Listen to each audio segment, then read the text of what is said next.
persecução penal nada mais é do que uma atividade do Estado, né? Uma atividade estatal cuja finalidade é apurar infrações penais. Tá bom? Então, o Estado desenvolve uma atividade chamada persecução, que tem por finalidade a apuração de infrações penais. E a apuração de infrações penais pressupõe identificar materialidade, identificar autoria. Identificar materialidade a partir da existência da infração penal.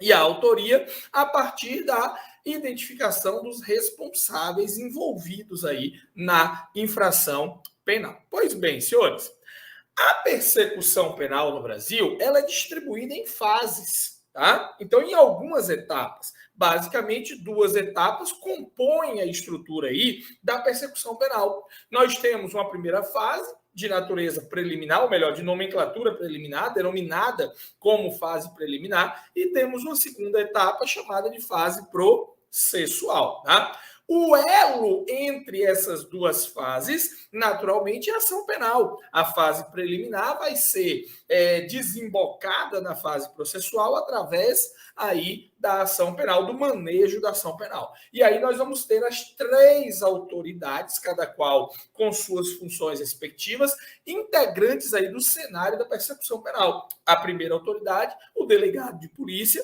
responsável aí pelo inquérito policial. A segunda autoridade, o Ministério Público, né? O Ministério Público, responsável pela titularidade da ação penal. E, por terceiro lugar, o próprio juiz, que é o titular do processo. Tranquilo? Aí, veja só. A fase preliminar, ela tem natureza administrativa. Por quê? Porque o objeto dela é a investigação criminal. Ela é titularizada por uma autoridade da administração pública, autoridade administrativa, né, com a prerrogativa aí de investigação. Então, o objeto dessa fase preliminar é exatamente a investigação criminal. Então, pretende-se a investigação criminal com o levantamento aí dos elementos de informação que indiquem aí ou subsidiem aí o eventual processo. Então, a finalidade dessa fase de investigação é exatamente coletar elementos de informação para subsidiar o eventual processo penal, tá bom? E nesta fase, o contraditório e a ampla defesa são naturalmente dispensados. Por quê? Porque há o desenvolvimento aqui de uma atividade unilateral. Há o desenvolvimento aqui de um comportamento unilateral, em que o delegado, ele, independente da participação dos envolvidos no inquérito, dos envolvidos na infração penal, o delegado, ele acaba coletando, né, os elementos de informação. Então, ele vai em busca dos elementos de informação. Beleza? Então, a atividade unilateral, exatamente porque ela dispensa o contraditório e a ampla defesa. Beleza pura? Agora, prestem bastante atenção em relação a essa fase processual, tá? Que seria o quê? O outro lado da persecução penal. Então, nós vamos ter o outro lado da persecução penal constituída aí através de quem? Através de uma fase processual, cuja natureza é judicial, exatamente por ser titularizada pelo órgão do Poder Judiciário. Ok? E aí nós vamos ter como objeto, né, dessa estrutura processual, nós vamos ter como objeto exatamente o trâmite do processo. Tá? Então, nessa estrutura judicial, nós vamos ter como objeto exatamente o trâmite do processo. A fase processual, o procedimento em sede jurisdicional. Tranquilo? E a finalidade aí vai ser exatamente responsabilizar os envolvidos na infração penal. Só que para a aplicação das responsabilidades, eu tenho como pressuposto necessário o quê, pessoal? A existência de provas. Né? Não posso mais afiançar-me em quê? Em elementos que são colhidos de maneira unilateral no inquérito.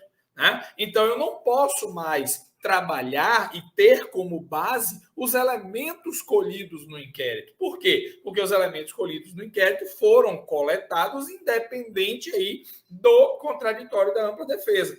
De modo que a gente precisa observar, tá, que A fase processual, ela como tem como proposta, finalidade, propósito, a responsabilização dos envolvidos na infração penal, ela pressupõe existência de provas. E a legitimação probatória no Brasil depende exatamente de quê, pessoal? Exatamente do manejo do contraditório e da ampla defesa. Então, a gente só vai falar em provas na fase judicial, na fase processual. No curso do inquérito, a gente ainda não tem como falar em provas, uma vez que os elementos coletados no inquérito têm um propósito imediatista. Qual é o propósito imediatista? Subsidiar o futuro processo, a futura ação penal. Tá? Ele não tem como lastro a responsabilização de alguém. Não tem como se responsabilizar alguém somente com base nos elementos do inquérito. Para que eu possa aplicar uma responsabilidade com base nos elementos colhidos no inquérito, eu precisarei de quê, pessoal? Eu precisarei reiterá-los na fase jurisdicional sob o crivo do contraditório e da ampla defesa. Beleza pura? Isso tudo compõe, obviamente, uma estrutura democrática do processo. Né? Aqui nós estamos falando de uma ideia de legitimação, né, da própria estrutura processual. Né? Então, para impedir que pessoas de modo assodado sejam conduzidas às burras processuais, aí opera-se uma fase preliminar responsável pela investigação. Beleza? Então é importante a gente entender que toda essa estrutura e essa cadência processual, ela serve exatamente como uma premissa para o quê, pessoal? Para a legitimação democrática do processo. Tranquilo? Show de bola. Não se esqueçam disso, um ponto importantíssimo aí da nossa concepção, justamente para que a gente entenda em que instante a fase preliminar está assentada. E aí, pessoal, é muito, mas muito importante a gente fazer esse alerta, tá? Qual é o alerta que a gente precisa fazer aqui, gente? De modo que, vejam bem, a fase preliminar, a fase de investigação, apesar da ausência de contraditório e ampla defesa, ela tem um assentamento de legitimidade democrática, ao passo que ela preserva direitos, uma vez que ela impede que pessoas, ainda sob o conceito de suspeição, sejam imediatamente conduzidas aos trâmites processuais e que tenham aí, porventura, expostas a sua intimidade, a sua honorabilidade, a sua própria imagem social. Tranquilo? Então, a fase preliminar acaba tendo um conteúdo naturalmente garantista.